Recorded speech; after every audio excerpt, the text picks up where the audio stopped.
네, 경기도 고양시 저유소 화재 얘기 해보겠습니다. 김수현 변호사의 이슈 속 법과 생활입니다. 김 변호사님, 이거 사건 개요부터 간략하게 다시 한번 좀 볼까요? 네, 스리랑카에서 온 27살 A씨가 초등학교 행사에서 날리던 풍등을 이제 주워서 자기가 날렸고 이것이 대형 사고로 이어진 사건입니다. 경찰은 A씨를 긴급 체포해서 중실화죄 혐의로 구속영장을 신청했는데 검찰이 보안 수사를 지시를 했습니다. 그래서 이 A씨에 대한 변호는 민변에 소속된 변호사가 맡아서 지금 사건이 진행되고 있다고 합니다. 뭐 관련해서 청와대 국민청원이 이어지고 있다는데 어떤 내용인가요? 네, 우선 지금 사건이 일어나고 나서 어제 오늘에 이어서 지금 한 10건 정도의 청원글이 계속해서 올라오고 있는데요. 내용을 보면 이제 스리랑카인 A씨에게 이 죄를 뒤집어 씌우지 말아주세요. 구속하지 말아주세요. 그리고 사회적인 지위나 국적을 떠나서 공정한 수사가 이루어지길 바랍니다. 이런 내용의 청원글이 올라오고 있습니다. 그래서 경찰이 우선 이 검찰의 보안 수사 지시에 대해서 좀 보안 수사를 해서 영장을 다시 재신청했으나 검찰이 구속영장을 청구하지 않기로 최종적으로 결정을 했다고 합니다. 네, 뭐 영장이 신청된 스리랑카인 어떤 사람인가요, 그런데? 스리랑카 출신의 A씨는 우리나라에 2015년 5월에 비전문 취업비자로 입국을 했습니다.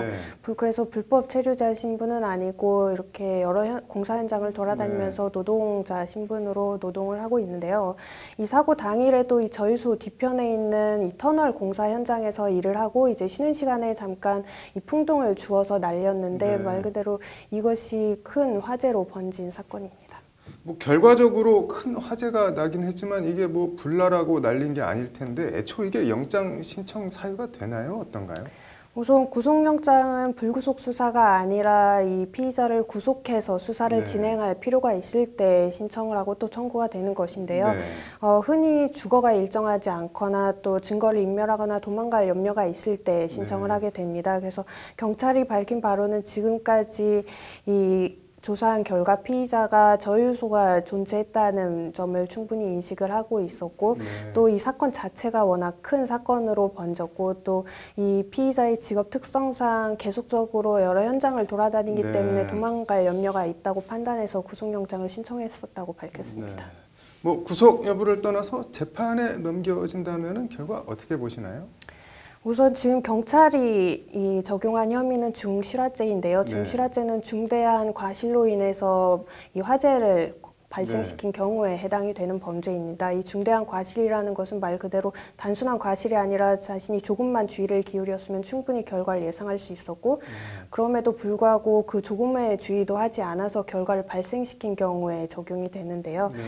지금 논란이 되는 것은 과연 이 풍등을 이 날려서 저유소에 이것이 떨어질 것을 예상할 수 있었냐, 과연 일반인이 이것을 예상할 수 있는 구조냐라는 것이 문제가 됩니다. 그래서 재판으로 넘어간다고 하더라도 이런 이 중대한 과실 여부가 쟁점이 될 것 같은데 이 사건 내용으로 봐서는 지금 저유소가 300m 떨어져 있냐, 1km 떨어져 있냐 이것은 정확하진 않은데 어쨌든 이렇게 좀 먼 거리에 있는 저유소에 풍등이 떨어질 것을 예측할 수 있었는지 여부가 명확하지가 않기 때문에 과연 이것이 중실화죄로 적용될 것인지는 좀 의문이 있습니다.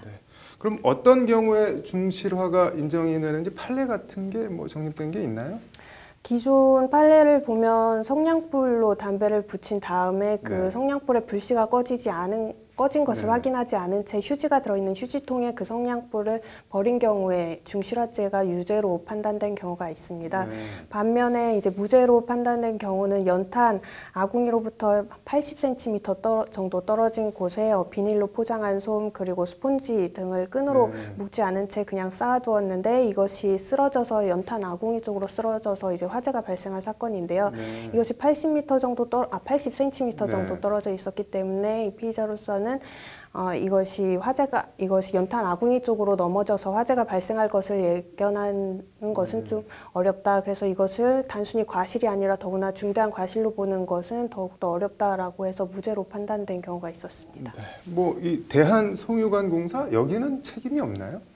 지금 대한송유관 공사는 CCTV가 한 45대 정도나 설치되어 있었는데도 이것을 모니터링하는 전담 인력이 없었고, 그래서 18분 동안 연기가 났음에도 불구하고 발견하지 못해서 초동 조치가 이루어지지 않은 과실이 있습니다. 그래서 경찰도 이 공사 측이 내부 안전관리 규정에 따라서 제대로 시설을 운영하였는지 또 다른 어떤 규정을 위반한 것이 없는지를 집중적으로 수사해서 그 과실 책임을 물을 것이라고 합니다. 그래서 만약에 저유소와 관련해서 어떤 안전관리 규정을 위반한 것이 밝혀지면 이 위험물 안전관리법을 위반한 것이 되기 때문에 그에 따른 책임을 부담하게 될 것입니다. 뭐 아무튼 공정하고 철저한 수사랑 관련 대비책이 좀 제대로 만들어졌으면 좋겠네요. 오늘 잘 들었습니다.